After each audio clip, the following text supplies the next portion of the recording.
Assalamualaikum warahmatullahi wabarakatuh. Perkenalkan, nama saya Firdana Ayudara Nova. Saya dari Prodi Sarjana Terapan Kebidanan Poltekkes Kemenkes Malang.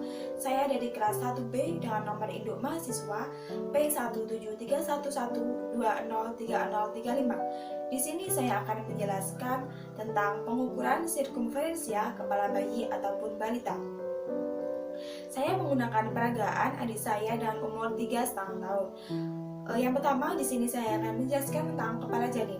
Kepala janin merupakan bagian tubuh yang paling besar dan yang paling keras yang akan dilahirkan. Besar dan posisi kepala janin akan sangat menentukan keberhasilan dalam persalinan. Trauma pada kepala bayi selama persalinan dapat mempengaruhi. Yang pertama adalah kehidupannya, yaitu hidup sempurna. Yang kedua adalah cacat, dan yang terakhir adalah meninggal. Di sini saya akan menjelaskan tentang bagian muka dan terdiri dari 4. Yang pertama adalah tulang hidung. Tulang hidung ini disebut dengan os nasal. Kemudian adalah tulang pipi, terdapat 2 tulang pipi yang disebut dengan os zygomaticum, dan kemudian adalah tulang rahang atas yang disebut dengan os maskuler, dan kemudian adalah tulang rahang bawah yang disebut dengan os mandibular. Yang kedua adalah bagian tengkorak.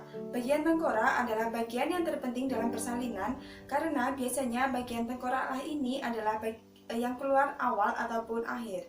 Bagian tengkorak terbagi oleh 4 tulang. Yang pertama adalah tulang dahi.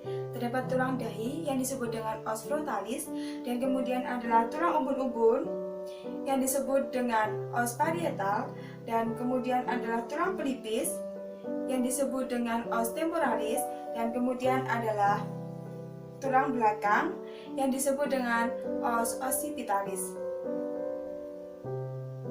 Kemudian yaitu sutura-sutura kepala. Sutura-sutura kepala dibagi menjadi 4, yaitu yang pertama adalah sutura sagittalis atau yang disebut dengan selah panah, yaitu antara kedua os parietal.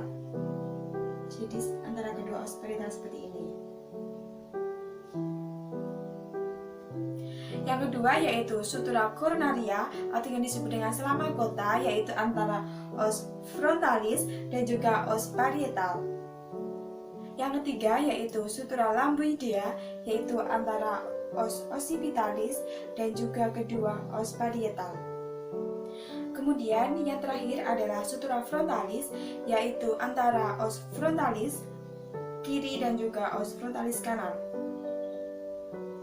Antara ini, tandanya.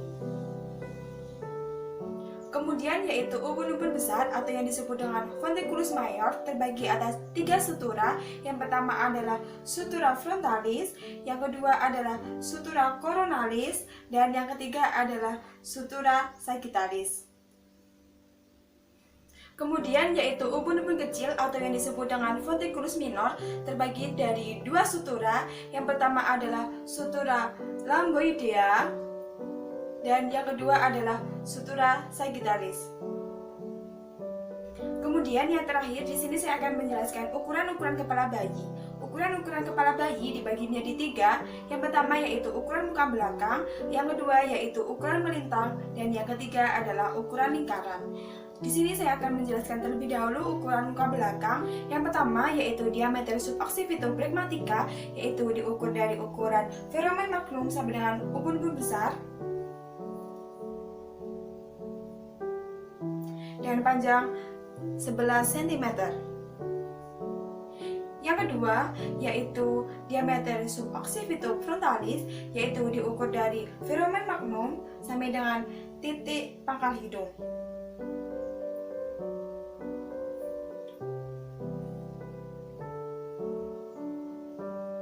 Dan panjang 13 cm.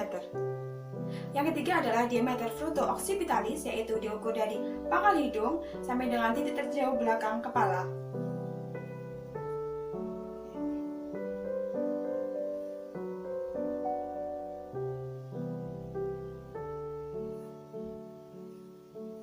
Yaitu panjang 14 cm. Kemudian yang keempat yaitu diameter mento-occipitalis, yaitu diukur dari dagu ke titik yang jauh pada belakang kepala.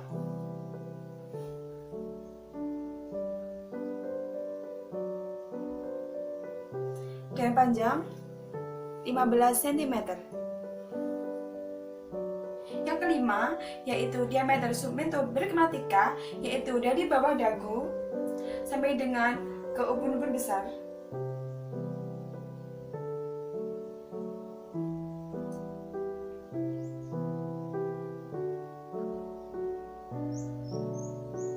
Dengan panjang 11,5 cm. Yang kedua yaitu ukuran melintang. Ukuran melintang terdiri menjadi dua. Yang pertama yaitu diameter biparietalis, yaitu ukuran yang terbesar antara kedua os parietal.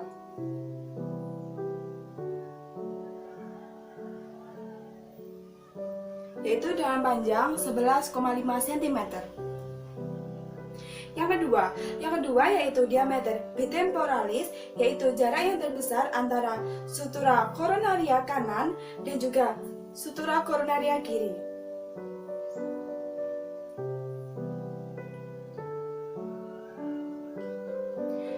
Dan panjang 10 cm. Yang ketiga yaitu ukuran lingkaran. Ukuran lingkaran terdiri menjadi tiga. Yang pertama yaitu circumferentia suboccipito berkematika atau yang disebut dengan lingkaran kecil kepala. Ini diukur dari tengkuk sampai dengan pertengahan brekma, yaitu seperti ini.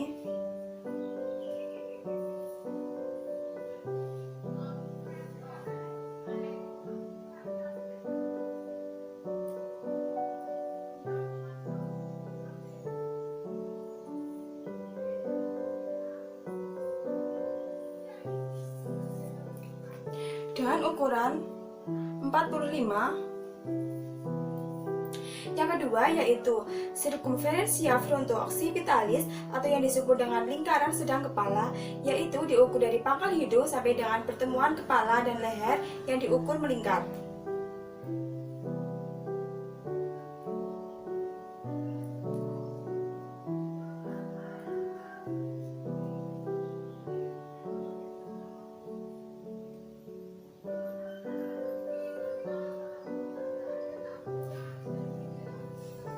Dengan panjang 49 cm.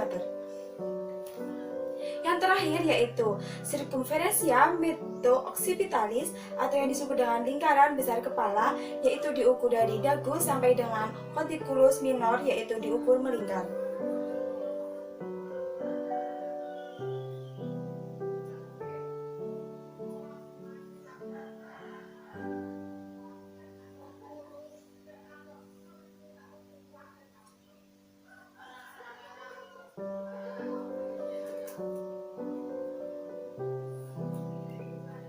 Dengan panjang 50 cm. Sekian video dari saya. Apabila ada kurang lebihnya saya mohon maaf, dan akhir kata wassalamualaikum warahmatullahi wabarakatuh. See you. Dadah.